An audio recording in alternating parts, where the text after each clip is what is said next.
آپ سب خیریت سے ہوں گے۔ آج میں حاضر ہوں پاک سٹڈیز نیو بک کے چیپٹر 1 کے 3rd لیکچر کے حوالے سے۔ آپ کو یاد ہوگا کہ جو ہمارا پریویس لیکچر تھا اس میں ہم نے جو عقائد تھے ان کے بارے میں پڑھا تھا۔ آج جو ہمارا ٹاپک ہے وہ برصغیر کے مسلمانوں کو مذہبی، ثقافتی، سماجی و معاشی محرومی کے حوالے سے دو قومی نظریے کی ابتدا اور ارتقاء کی وضاحت، یہ ہمارا آج کا ٹاپک ہے۔ اس میں سب سے پہلے ہم دو قومی نظریے کی ابتدا اور ارتقاء کی وضاحت کریں گے۔ اس میں سب سے پہلی لائن جو آپ دیکھ رہے ہیں پیج نمبر 10 پر، یہ دو قومی نظریے سے مراد کی آپ کا شارٹ کوسچن بنے گا۔ اس پر آپ SQ لکھیں اور اس کو دو قومی نظریے سے مراد یہ ہے کہ برصغیر پاک و ہند میں دو بڑی قومیں ہندو اور مسلمان آباد ہیں، یہاں تک اس کو آپ انڈرلائن کریں گے۔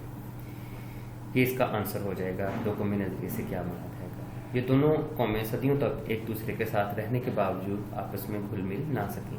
دو قومی نظریے کی بنیاد مسلمانوں کا علیحدہ تشخص ہے، پہچان۔ تشخص مطلب پہچان۔ پاکستان دو قومی نظریے کی بنیاد پر قائم ہوا۔ دو قومی نظریے کا نصب العین یعنی مقصد یہ تھا کہ اسلام کے دو قومی تصور کی بنیاد پر ہندوستان میں مسلمانوں کی ایسی آزاد ریاست قائم کی جائے جس میں رہتے ہوئے وہ اپنی انفرادی اور اجتماعی زندگی اسلامی اصولوں کے مطابق گزار سکیں۔ یہاں پر بھی آپ کا شارٹ کوسچن بنے گا، دو قومی نظریے کے نصب العین سے کیا مراد ہے، تو یہ آپ اس کا آنسر پورا جو 2 لائن کلاس ہے وہ کریں گے۔ اس سے آگے جو ٹاپک ہے وہ برصغیر میں دو قومی نظریے کی ابتدا کیسے ہوئی، اس کو ہم ایک نظر ریڈ آؤٹ کرتے ہیں اور تھوڑا تاریخ میں ہمیں پیچھے جانا پڑے گا۔ محمد بن قاسم کی آمد کے ساتھ باقاعدہ طور پر جو ہند کے جو مسلمان لوگ ہیں وہ مسلمان ہونا شروع ہوئے اور جو اسلام تھا وہ تیزی سے ہندوستان میں پھیلا۔ اس سے پہلے لوگ آتے رہے، مسلمان آتے رہے اور کچھ علاقوں میں اسلام کی سمجھ بوجھ جو تھی ہندوستان میں وہ آئی ان کے آنے سے، لیکن باقاعدہ طور پر جو اسلام کی اشاعت ہے وہ محمد بن قاسم کے آنے سے شروع ہوئی۔ برصغیر میں دو قومی نظریے کی ابتدا مسلمانوں کی آمد اور محمد بن قاسم کی فتح سندھ سے ہوئی۔ 712 میں عرب نوجوان سپہ سالار محمد بن قاسم نے سندھ کے راجہ دہر کو شکست دی۔ محمد بن قاسم کے ساتھ کچھ عرب تبلیغ اسلام کے لیے بھی آئے اور وہ مستقل طور پر سندھ اور ملتان میں آباد ہو گئے۔ محمد بن قاسم کے حسن سلوک، رواداری اور انصاف نے مقامی لوگوں کو اس قدر متاثر کیا کہ وہ اسے اوتار اور دیوتا سمجھنے لگے۔ تبلیغ کرنے والوں نے ان لوگوں کو اسلام کی سیدھی، سچی اور توحید کی راہ دکھائی اور یہ لوگ بخوشی دائرہ اسلام میں داخل ہو گئے۔ طلبہ آپ کو پتہ ہے کہ جو ویسٹرن میڈیا ہے وہ اس چیز کا پرچار کرتا ہے کہ پوری دنیا میں جو اسلام ہے وہ تلوار کے زور پر پھیلا، جبکہ اس کی سختی سے ہماری تاریخ جو ہے اسلام کی وہ نفی کرتی ہے کہ جہاں جہاں بھی مسلمان گئے وہاں پر مسلمانوں نے جو اسلام کی اشاعت کی وہ اپنے حسن سلوک کی وجہ سے کی۔ وہ بنیادی تعلیمات جو قرآن اور نبی پاک صلی اللہ علیہ وسلم نے اپنے صحابہ کرام کو بتائیں وہ آگے آگے چلیں اور ان کے حسن سلوک کو دیکھتے ہوئے وہاں کے لوگوں نے اسلام قبول کیا۔ اس کے بعد غزنی دور حکومت شروع ہوا۔ یہ پھر مختلف مسلمان جنگجو جو تھے وہ برصغیر میں آتے رہے اور اپنے اپنے دور میں انہوں نے کچھ عرصہ جو ہے یہاں پر حکومت کی۔ یہاں پر ان کا ذکر آئے گا، بہت سارے خاندان ہیں اس میں مغلیہ دور سے پہلے۔ 1003 سے 1206 تک پر محیط ہے، یہ غزنی دور تھا اور آپ کو پتہ ہوگا کہ غزنی کے نام سے، کیونکہ یہ مسلمان جنگجو تھے، غزنی کے نام سے ہمارے پاس اب بھی میزائل جو ہیں وہ موجود ہیں۔ پاکستان آرمی نے ڈیولپ کیے ہیں میزائل، وہ اسی وجہ سے ان کی فتوحات سے متاثر ہو کر ان کے نام پر ہم نے یہ بنایا ہے۔ اس دور میں موجودہ پاکستانی علاقہ میں فارسی زبان نے رواج پکڑا اور اسلامی تہذیب کے نقوش گہرے ہوئے۔ 1206 میں قطب الدین ایبک نے سلطنت دہلی کی بنیاد رکھی۔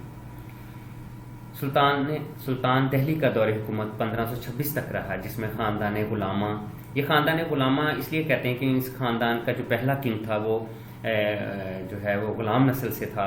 ان کے آباء و اجداد جو تھے وہ بادشاہوں کے غلام تھے، جیسے قطب الدین ایبک جو ہے ان کا شمار بھی اسی میں ہوتا ہے۔ خاندان خلجی، خاندان تغلق، سادات اور لودھی خاندان نے حکومت کی۔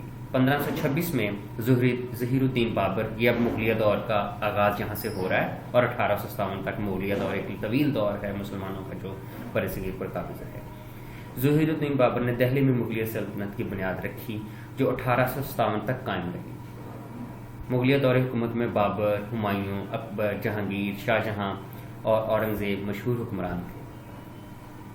آخری مغل حکمران بہادر شاہ ظفر کو انگریزوں نے 1857 کی جنگ آزادی میں شکست دینے کے بعد رنگون ایک جگہ ہے جو میانمار ملک میں تھی۔ میانمار کا موجودہ نام جو ہے وہ برما ہے، برما بھی مطلب اس کو کہتے ہیں میانمار، جہاں وہ بعد میں انتقال کر گئے اور وہیں دفن ہوئے۔ تو یہاں تک آپ نے دیکھا کہ مختلف جو مسلمان جنگجو تھے، سالار تھے، ان کی حکومت کا ذکر یہاں پر آیا، اور یہاں پر جتنی بھی ڈیٹس آئی ہیں جس خاندان کے حوالے سے، ان کو آپ انڈر لائن کریں گے کیونکہ یہ آبجیکٹو کے حوالے سے جو ہے وہ امپورٹنٹ ہے، اور محمد بن قاسم کی جو آمد 712 میں ہوئی، یہ شارٹ کویسچن بھی بن سکتا ہے۔ آگے دوسرا ٹاپک سر سید احمد خان اور دو قومی نظریہ۔ اب یہاں سے 1857 کی جو جنگ آزادی تھی، جو انگریزوں کے خلاف ہندوؤں اور مسلمانوں نے مل کر لڑی کہ کسی طرح انگریزوں کو یہاں سے نکالا جائے، اس کے بعد کیونکہ وہ جنگ بری طرح جو مقامی ہندوستانی لوگ تھے، مسلمان اور ہندو، وہ ہار گئے، تو اس کے بعد پورے برصغیر پر 1857 میں انگریز قابض ہو گئے۔ اس کے بعد جو موومنٹ سٹارٹ ہوئی، اس میں سر سید احمد خان نے سب سے پہلے ٹو نیشن تھیوری یعنی وہ دو قومی نظریے کا تصور پیش کیا تھا۔ ہم سر سید احمد خان کے اس موومنٹ کے حوالے سے تھوڑا سا پڑھتے ہیں۔ انگریزوں کے ہندوستان پر قبضے کے بعد جس شخصیت نے سب سے پہلے مسلمانوں کو علیحدہ قوم قرار دیا وہ سر سید احمد خان تھے۔ ابتدا میں سر سید احمد خان متحدہ قومیت کے حامی تھے، لیکن جب 1857 کی جنگ آزادی کے بعد ہندو انگریزوں کے زیادہ قریب ہو گئے تو سر سید کو یہ احساس ہوا کہ ہندو کبھی مسلمانوں کے دوست نہیں ہو سکتے۔ 1867 میں بنارس یہ جگہ کا نام ہے ہندوستان میں، وہاں اردو ہندی زبانوں کو لے کر ایک تنازع یعنی جھگڑا شروع ہوا مسلمانوں اور ہندوؤں کے درمیان۔ تو اس موقع پر آپ نے واضح اعلان کیا کہ مسلمان اور ہندو الگ الگ قومیں ہیں۔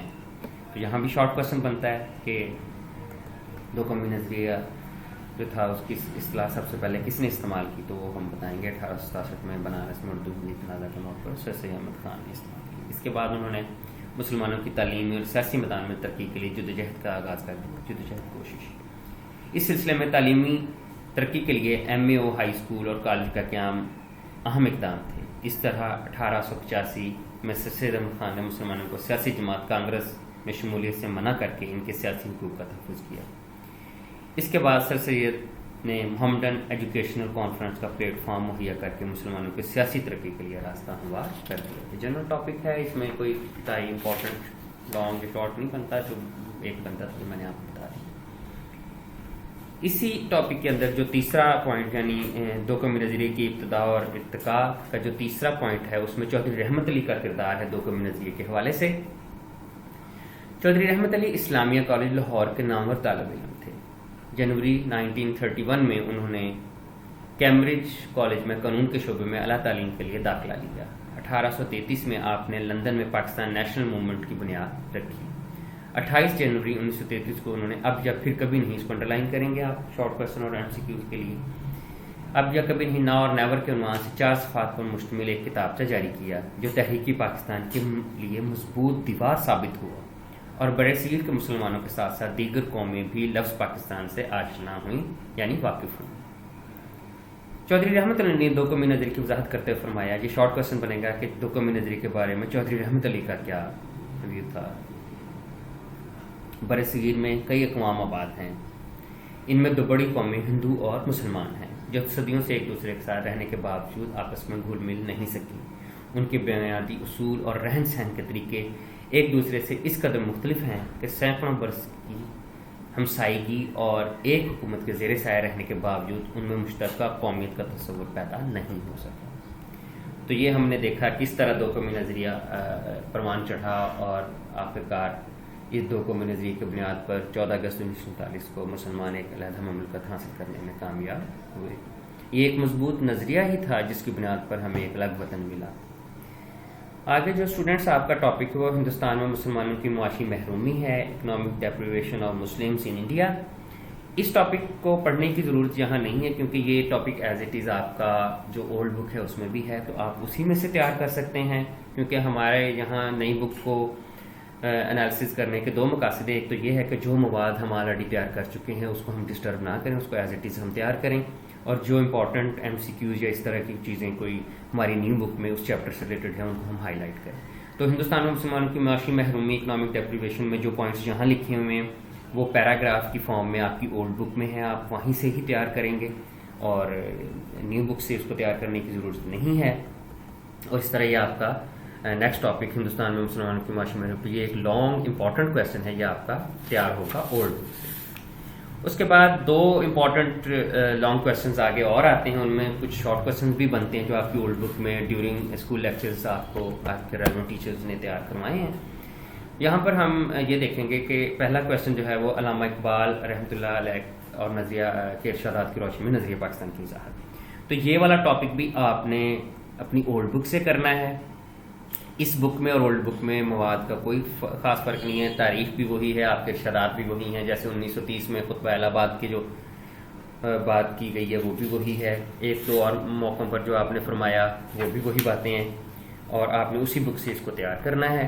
آگے اسی طرح پھر قائد اعظم کی روشنی ارشادات کی روشنی میں نظریہ پاکستان ہے، اس میں قائد اعظم کے تقریباً 4 سے 5 ارشادات دیے گئے جو مختلف جگہوں پر انہوں نے ارشاد فرمایا. یہ ایز اٹ از وہی ہیں جو آپ کی اولڈ بک میں ہے.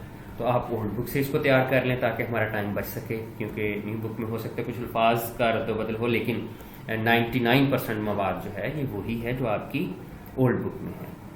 اور اس طرح اس چیز کو دیکھتے ہوئے ہم آگے دیکھتے ہیں تو پیج نمبر 15 پر یہ ہمارے ختم ہو جاتا ہے ٹاپک، اور آگے مشقی سوالات میں MCQs آ جاتے ہیں اور شارٹ کویشچنز یہ آبجیکٹیوز آ جاتے ہیں اور میچ دا کالم اور کچھ شارٹ کویشچنز آ جاتے ہیں. یہ ہم ان شاء اللہ تعالیٰ اپنے نیکسٹ ٹاپک میں ڈسکس کریں گے اور اس کے کریکٹ آنسرز بھی لگائیں گے. یہاں ایک چھوٹی سی چیز میں آپ کو بتاتا چلوں کہ ہماری جو اولڈ بک ہے اس میں شارٹ کویشچن ایکسرسائز میں جو ہیں وہ بہت زیادہ دیے ہیں، تقریباً 13 یا 15 کے قریب ہیں.